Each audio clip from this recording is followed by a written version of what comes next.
Well, hello, everyone. Thank you for joining us today for another episode of Two Economists and a Lender, where we take that deep dive into the most important economic issues facing agriculture. I'm your host, Carly Jacobson. David Widmar and Brent Gloy are back with us from Agricultural Economic Insights, along with our lender expert, Nate Gebel, a financial officer from the beautiful Northeast Iowa region. So, are you thinking broadly about industry and operational risks? In today's episode, we'll uncover some of the most common but overlooked risks and share some tips on how to think about those and analyze these in your own operation. So, Brent, looking forward to diving in on this one. I told you guys I was pretty excited about this one.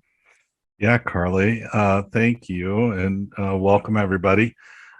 Beautiful day here in Southwest Nebraska. I hope everybody's harvest is going well. And we're here to talk about risks today and specifically some of those overlooked risks. And every time I hear somebody talk about risk management, it always reminds me of that Seinfeld episode where George was supposed to provide a report on a risk management textbook to the Yankees, and he really didn't want to do it. And he got book on tape, and of course, the book on tape, the person narrating it sounded just like him, and he couldn't deal with it. So he went through all kinds of things to try and figure out how to get out of doing that risk management report. And I think for a lot of us, that's kind of we have kind of a similar feeling with risk management. It's not something that you really like to think about or like to do too much. And David always reminds me of the barn fire paradox, or I call it the shop fire paradox, and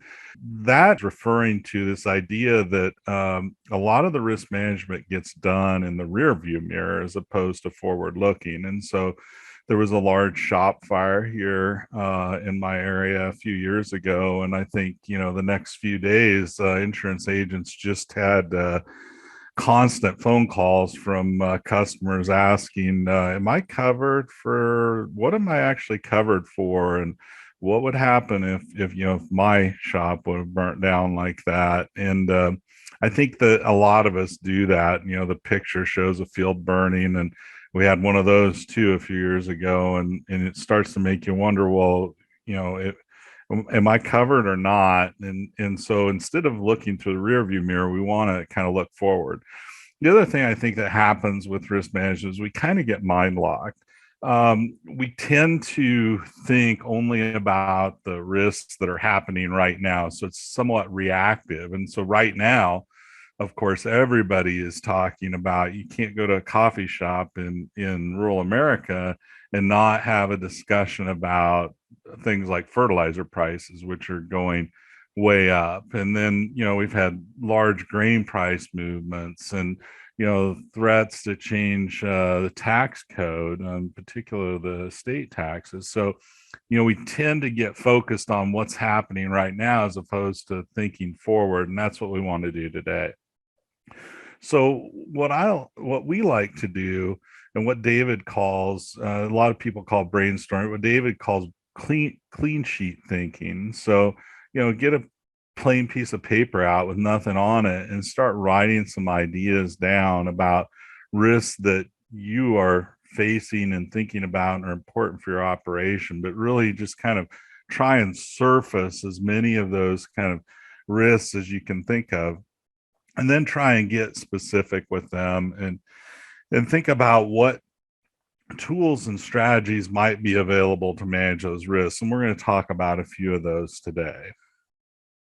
So in this brainstorming process, and this I think came to us from Jeff Immelt, who is the former CEO of General Electric, and what he talked about is this idea that one of the best things you do for risk management is to sit down and think about all your risks and come up with the top three risks you have, and then do some writing about it. David's going to talk to you a little bit more about that, but simply sit down and think about what are the risks that your farm faces. And when I was teaching strategy at the university, I always like to help people kind of think about or frame up these kinds of exercises by thinking about the functional areas of business. And farming, those are things like production, operations, prices, marketing, financial risks, legal risks, and then relationship and HR. So in each one of those categories, what are some of the most important risks that you face in your operation, and what can you do about them? So that's a good way to start, is to set around, and think about these different areas of the business, and what are your biggest risks, and just brainstorm at this point. Really important to just surface a bunch of those ideas. So, for instance, in production, we can all think about yield risk, or maybe equipment breakdowns, or things like that. But also think in that relationship. What are maybe relationship risks do you have with, say, landowners, or uh, people you rent your ground from? Or what are some of those are there some really key people in your organization that would be really important if they left, and start to think about those kinds of things. Now, one of the things I'd like to do and ask you as attendees to sit around to think about this a little bit and answer our poll. We've got a poll here. Which area do you think of those five that I outlined are the ones that we overlook the most? And again, what we're trying to think about, everybody can remember kind of crop, production risk. And that's not to say it's not important. It's very important. The reason we think about it is because it's important. But what are some of those other ones that maybe we haven't thought about as much, and we really ought to? And this really hit home for me a few years ago on that relationship risk, where we had an excellent relationship with a landowner, and of course then they passed away. And what was our relationship with the next generation of those owners? And it wasn't as good as it should have been. And it was a risk that was obvious in retrospect. The person was rather elderly. We should have been addressing that sooner. And by far the biggest one is relationship and human risk. About half of you said that's probably the area we overlook the most. And Brent, as I was thinking about this list, I think we sometimes don't want to talk about, or we don't hear a lot of people talking about the bottom parts of that list, C, D, and E. And I think one of the reasons why is because it gets very specific. It gets very unique to our operation. It might get very personal. Every corn and soybean grower or livestock producer has the same types of production risk and has the same type of pricing risk. And those tools are very uniform, or much more uniform than, say, the relationship and the HR risks, or maybe the legal risks. And so as you move down that list, I think maybe the uniqueness to your operation starts to become a bigger and bigger component. Yeah, in some ways, really, really critical as well. Transition risk, and have you gotten that transition plan in writing? What does happen if something were to happen? So we shared sort of 5 categories that you can use to start to prime your thinking as you're trying to do that clean sheet exercise, and to really capture all of the types of risks that maybe are relevant. There are a few other ways we can sort of slice the apple, so to speak, and to think about this. And this is a way to kind of get you to think outside of the box a little bit and challenge your thinking. And one of them is systematic versus business specific risk. And what this means is that sometimes there are risks that every grower is going to face pretty consistently, or these are risks that are largely outside of your control. And so there's another set of risks that are maybe more specific to your operation. And so it's easy for us to get caught up into one narrative of sort of what you might get hyper focused on, the systematic risk or maybe just the business risk. And so it's very important to sort of step back and untangle those to make sure we're not overloading to one side. I think if we think about another way of challenging our thinking with respect to the types of risk is think about counterparty risk. Who are the individuals you do business with, and what are some of the risks that could exist in those relationships? So maybe the prepay or accounts receivable, or maybe if we're using a lot of contract production, think critically about how those relationships that exist and how they might present different risks.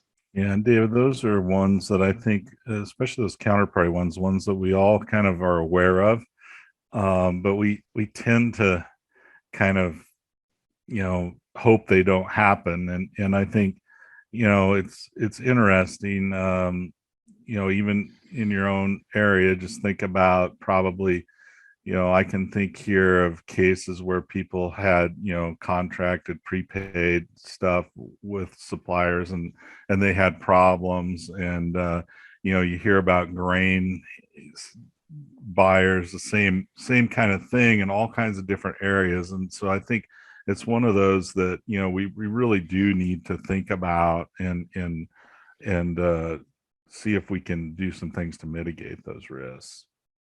So step two of what we've tried to help you sort of think big picture and make sure we're not overlooking risk is to get specific. And this is going to be where it starts to get a little difficult. And as Brent mentioned earlier, one of the things we challenge you to do is sit down and write out what your thoughts are around 3 key specific risks. And the X part of narrowing it down and writing is really going to force you to develop your thinking. It's hard, but the returns are going to be very beneficial. And one of the key takeaways from this is now you can share these with your stakeholders. Maybe it's your business partners or your family members.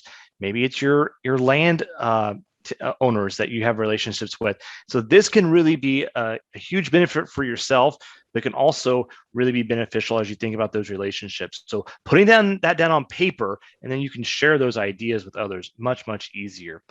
Another part of that, and I should back up real quick. We've actually taken a stab at this, and Brent and I wrote a companion article or article that is going to get shared in the follow-up email, where we explain this exercise of the 3 risks, but also we took a stab at writing what are 3 of the sort of systematic risks that we perceive agriculture to be facing here in 2021 and going into 2022. You might disagree with us, but it's a starting point. Use that document as a starting point for your own conversations, and you can use that as a conversation with your family members and your business partners, but then also get specific about your operation, because there could be some firm specific risks out there that are much bigger and much more consequential than those risks that we outlined.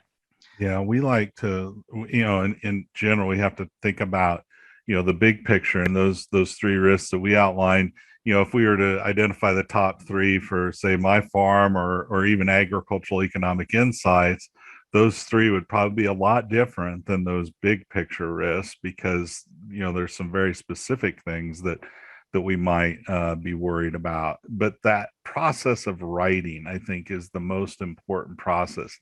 Get that pencil down. It really requires you to think about the risk. So the next point here about getting specific, and as you're writing, this could be a helpful tip for your writing, is to challenge yourself. What is it that might be keeping me awake at night? Is it the probability of the outcome occurring, or is it the magnitude of that specific outcome? Because sometimes we face low probability events that have very consequential impacts. But on other cases, we might have events that occur much more frequently, and the magnitude of those might not be nearly as severe. So I think sometimes quantifying or enumerating what some of those specifics are can help us size that risk up and allows us to have better conversations as we get specific. A couple other points that we want to make about this getting specific element here is the shifting landscape. So these are 3 things that we have to keep an eye on throughout our careers. The first one is risk preferences. Sometimes our individual risk preferences will vary at different points in our life. Maybe as we age, we get closer to retirement, as we're less young and invincible, we might start to view risks a little bit different. It also can change it can also be different for different individuals. And so that's a really important thing to keep in mind as you have business partners or family members or spouses.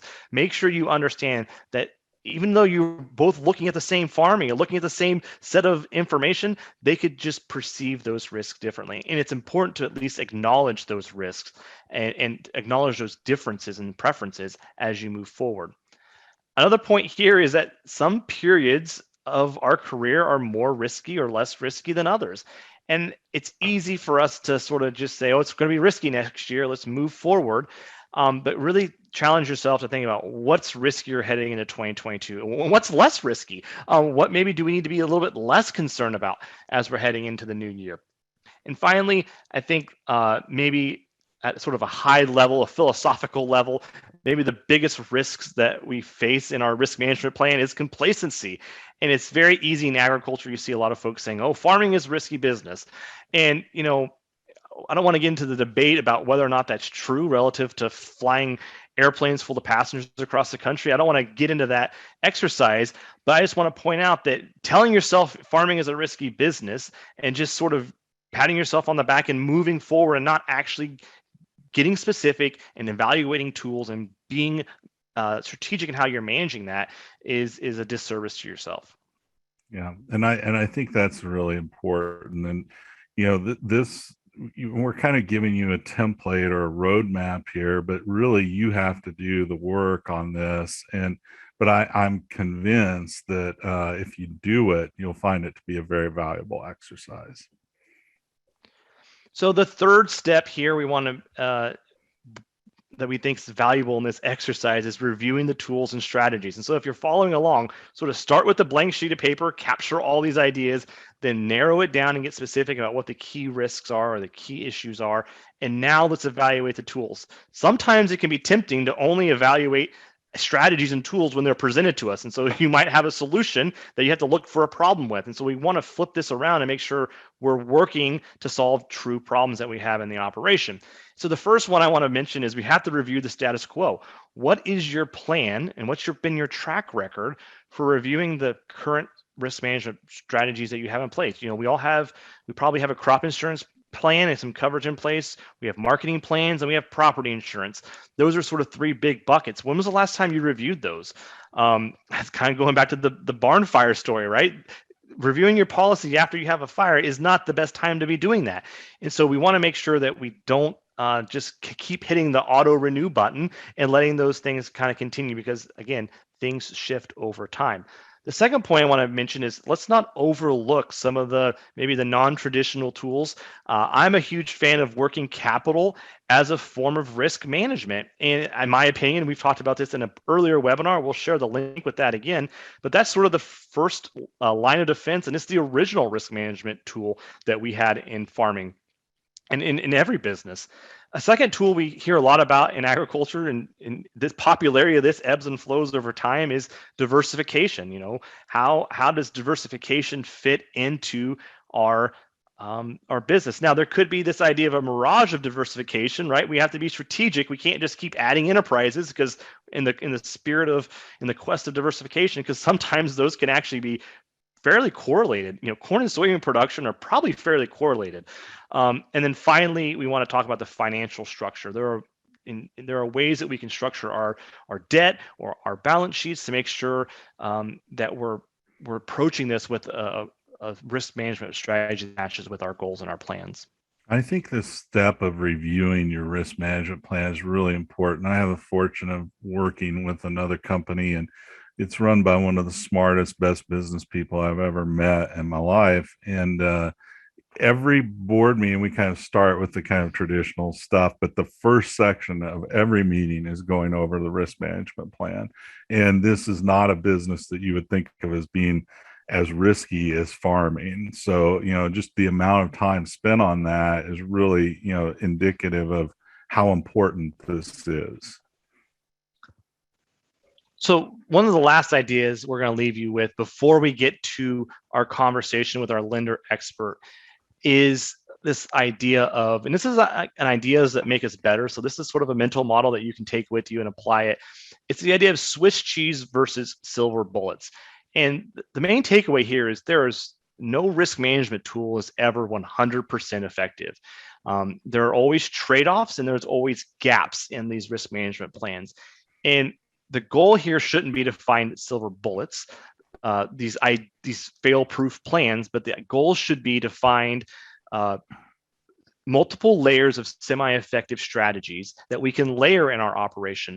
And we have to know the gaps and the shortcomings of the plans, but if we can layer them in a way, we can start to have an effective risk management strategy across multiple plans. And I think the best way of thinking about this is crop insurance is probably a cornerstone of most of our risk management plans, but that isn't enough by itself. So we got to think about how that fits in with our marketing plans and our financial structure, and all of these things flow together to put together a risk management plan for our operation. So these tools need to be used together and not independently. And we need to get away from sort of debating, well, is this tool 100% effective or 90% effective? Just know where the shortcomings are and think about that as we layer it with our other strategies. So at this point, we're going to switch gears and have a conversation with our lender expert. Nate, thanks so much for joining us today. I really enjoyed working with you and preparing for today's event. So thanks again for joining us. And to kick us off, tell us a little bit about yourself.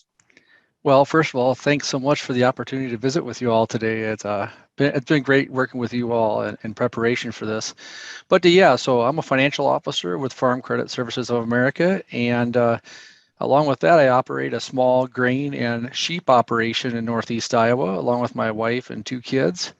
And prior to joining the team at Farm Credit Services of America, I was a high school agriculture teacher and FFA advisor for 10 years.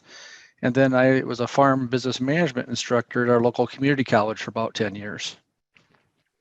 Well, great. You have a lot of experience and background, and we look forward to having you share some of those experiences as we talk about this. In preparing, we were talking about some of these overlooked risks, and you shared 2 of those that were resonated with you. One of those was key employees, and the second one was transition risk. So starting with the risks around key employees, what are some strategies that you've seen producers do that's been successful? Well, I thought it was interesting in our poll that the most overlooked risk was human risk. And so I thought that was very interesting.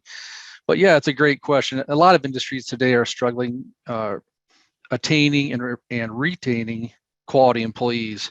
So what I've seen successful farming operations do, first of all, I think it's a really good thing to be out in the community, being a supporter of your local youth organizations like FFA and 4-H. When you're doing that, you're marketing your farming operation. You're showing people that you're a good person, you care about youth, and you're just simply becoming known to young people who are interested in agriculture. And so, you have a better opportunity to attract those people to the farming operation. Secondly, training those people once you do have them join your team. Make sure that they understand their day-to-day tasks so they can be successful, but then also, training on some management, not just doing our day-to-day tasks, but making management decisions. They can be more useful to the farm, more productive, but then also they have buy-in. They have more interest in what's going on day-to-day on that farm.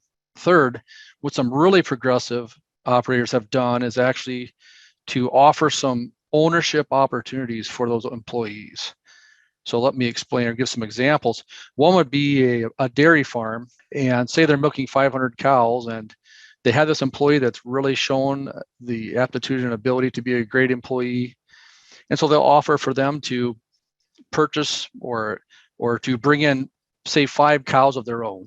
That's been very successful. I know of a lot of farms that have actually done this, and it's been great in retaining those great employees because they're excited about their animals and they have more buy-in. Or a grain operation, maybe that employee rents 20 acres of their own. Well, great. I appreciate that. And I think the next one has a little bit of a follow through here, right? And what are some of the key strategies or good strategies that you've seen operations use as they're dealing with transition risk? Well, that's a huge issue. And the most valuable asset to the farm is the owner operator. And the hardest part to talk, the reason it's so difficult to talk about transition planning is we're looking at the operation without that owner operator. And so there's so many different options, there's so many different methods to plan for that transition. I can just say that in general, the successful succession plans are those that involve an outside advisor or expert to help with that plan. And then definitely really, really good communication so that retiring established owner operator lets their heirs understand what their wishes are, or they communicate and come up with solutions together. The plans that fail are those that were not communicated and the established owner operator passes away, and now the kids need to sort this all out. Well, great. I think, a common theme I heard as you were presenting that is there's, again, never a simple solution. So sometimes it's easy for humans to want to attack a problem with whatever hammer we have in our hand. I think one of the key strategies here is to kind of think about what are some other ways that I can attack this. And sometimes it's important to pivot our thinking a little bit, to think, put ourselves in maybe the other person's shoe, or to attack it from a little different approach. I mentioned earlier, I really like working capital. I think it's an overlooked risk management tool, but often cases that involves cash on hand. And that always brings up the question, what's the opportunity cost? That's economic speak for, what's the cost of having cash on hand? And you had some thoughts about that. Could you share that? Well, yeah, I think like you, I think working capital is really important. Having cash on hand can be really important for those black swan events. Any risk management tool has a cost that comes with it, whether it's buying insurance or a premium for a put option, whatever. So having cash on hand does have a cost with it. Luckily, right now, interest is low, so it's not a huge cost to have that cash on hand, but it certainly gives us an opportunity to deal with risks or negative outcomes when they arise. So definitely, every operation is different, every situation is different, but having that cash on hand certainly a valuable tool to deal with those negative outcomes. As we're preparing for the event, you shared a really great story with me about the greatest salesperson you ever met. And I want you to share that story with the group, but also what are the implications of that as it pertains to today's conversation around risk management? Well, one thing I always used to tell my students is that the best salesperson they'll ever meet is staring at them in the mirror. It's themselves. And so when we have a really good year, we can talk ourselves into working down our cash or spending our cash on something that maybe we really don't need, but we can talk ourselves into needing that. So we just got to be careful about how we spend our money in good times. Maybe we want to leave some of that for a rainy day. And so just really discriminate when you do make those purchases, when you do have those good years, because we can talk ourselves into a lot of purchases that maybe we don't really need. A few questions come in. One almost a comment, but I think a question underlying that is, I know of cases where people who farm together for a long, long time, and all of a sudden are not on speaking terms. And, that's clearly a risk. Most of us farm with partners of some sort, whether it be a spouse or brothers or parents or even non-family members, and maintaining those relationships is really difficult. And I think one of the things I would say is it's a lot like everything. It requires some work on everybody's part to maintain those relationships, and I think you almost have to be diligent about doing that. I know we all can take it for granted at times, and unfortunately sometimes it ends in that scenario. So we want to try and avoid that as much as we can. You don't have to look through very many farm magazines to see the readers write in the questions, and there's usually a pretty sad story in there about some relationship that went bad, and it causes lots of issues.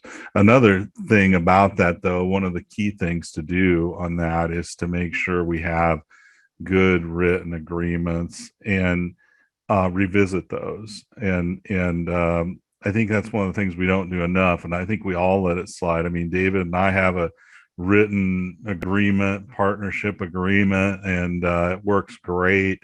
But that needs to be pulled out every few years, or every year, really, ideally, and look at it and say, okay, well, everything seems to be working fine. Is there anything that needs to be changed here? But starting with that agreement is really the most important thing, I think. And I think one of the elements of that agreement should be, What happens if we have a difference of opinion and we want to go different directions? How can you maintain that family or friendship beyond the business? And so one of those elements, that's never fun to think about at the outset when it's sort of an exciting time. But I think having a conversation about what happens down the road if there is a question about which way we go. So that can kind of be starting with the end in mind, or the worst case scenario in mind, and building that in can be a good part of that, because I think that gets to another point of problems versus symptoms. And so sometimes we think we visibly see symptoms, and if we treat the symptoms, it might not get to the underlying problem. So these communication issues can sometimes be a disconnect between what we think, what we see, which are the symptoms, and what we want to treat versus what the underlying problem is. And sometimes we never get to those problems. Another issue about having one landowner whose land base is a significant portion of the farm's acres, and what are some things that can be done about that? What are some things one can do? And it's and I even alluded to that. It wasn't a situation where it was a lot of land in relation to the farm, but we kind of didn't do a good job on that relationship. And I think one of the things, you really need to be really investing in that relationship, making sure it's all going well and understanding where it's at. And the other thing I think is, to make a written goal or strategy to start thinking about, are there ways we can reduce that risk by maybe it's adding in other landowners or purchasing land ourselves, or other things we can do to kind of diversify away from some of that. So just a couple thoughts. David, I have a question here about those systematic risks we talked about. And as we wrote an article on it. What are some of those big systematic risks? Because we can't, the specific risks, it's hard to know, and every individual farming operation can be a little bit different. But what are some of those big systematic, big picture risks that you're thinking about these days? So, a little tease for the article here. One of the ones that I listed out was macroeconomic factors, or the macroeconomy. And I'll tell you how that came to be. In the value of writing is I started with my blank sheet of paper and I listed all these things. And of course, inflation was something we're hearing a lot about. And as I started thinking about it, it's like, well, it's really not inflation. It's kind of what happens in the U.S. economy. And then you step back one step further, and it's not just the U.S. economy. It's all these global economies and what's going on with China and some of the concerns that are going on around their debt situation. So we put this bucket around macro economy, and it's the combination of the U.S. economy, but also the U.S. economy as it relates to some of these global economies and what's going on around the world.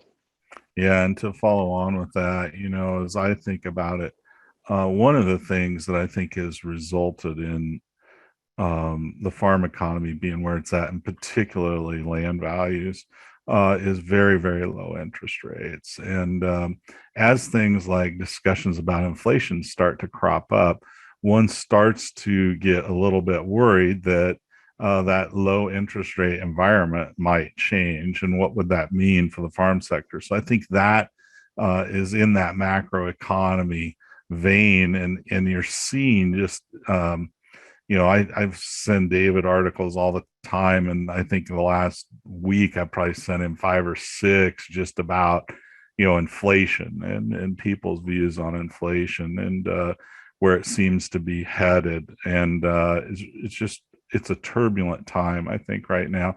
At the same time, all of the supply chain problems that are happening in agriculture, I think, could be lumped into that macro economy area. So there's just so much going on, I think, now in the macro economy. We could spend hours talking about the implications and outlook for all these different factors in that macro economy. Another one, another question that I wanted to get to Nate with. So Nate, we talked about this a little bit. We ran out of time earlier. We regularly ask the billboard questions. The idea is, if you could put a piece of advice for producers on a billboard here in October 2021, that would kind of be short, sweet, and to the point that a lot of producers could see? What would that piece of advice be here in 2022? Well, my advice would be to strive for the best possible outcome, but prepare for the worst possible outcome. And to follow up on that, we had talked yesterday too about, this kind of relates to the transition planning, but with low interest rates as they are, one thing that a established owner operator can do that's preparing for retirement is to spread out their debt, re-amortize that so that they free up some cash flow as they work towards retirement, and take some of that pressure off themselves to make those higher annual payments. I think then at the same time, you can secure those low interest rates for your heirs. So that's a really good management tool in the transition process also that we didn't get to talk about earlier. Your comment made me think a little bit about my wife. As an economist, I tend to, I don't know why. I mean, it's called the dismal science for a reason. We tend to think about the bad things that can happen. And my wife we ate Chinese food, and she put this fortune cookie sticker right up on our refrigerator, and it says, if you're always a pessimist, just realize how futile that approach. If you're always pessimistic, think about how futile that approach to life is. And I think she's trying to tell me, you may be taking it a little too far, but I think you can be optimistic yet understand that bad things can happen and prepare to manage against them. And I think that's kind of the theme of this risk management session we just did. If you go back and take and do that exercise that we had for you, I think you'll find it to be quite valuable. I don't see any other questions. That'll do it for another episode of Two Economists and a Lender. Thank you, Brent, David, and Nate, for leading today's great conversation. And for you in the audience, thank you for joining us. We look forward to seeing you online again next month.